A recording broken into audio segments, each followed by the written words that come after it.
আসসালামু আলাইকুম। কি অবস্থা সবার, কেমন আছেন? আজকে আমি আপনাদেরকে দেখাবো কিভাবে শুটকি রান্না করি। তো শুটকি আমি বিভিন্নভাবেই রান্না করি।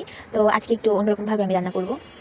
তো প্রথমেই আমি কড়াইয়ে তেল ঢেলে নিব। তারপরে এখানে পেঁয়াজ কুচি, রসুন কুচি আর হচ্ছে কাঁচামরিচ ঢেলে ভালোভাবে হালকা একটু ভেজে নিব। হালকা একটু ভেজে নেওয়ার পর যখন দেখব যে কালার আসতেছে, তখন আমি এটাতে কালো জিরা আর মেথি অ্যাড করব। যেহেতু কালো জিরা আর মেথি অ্যাড করলে আমার আসলে জিনিসটা খাইতে অনেক মজা লাগে। যেকোনো তরকারিতে আমার এই জিনিসটা অ্যাড করলে আমার খাইতে অনেক ভালো লাগে।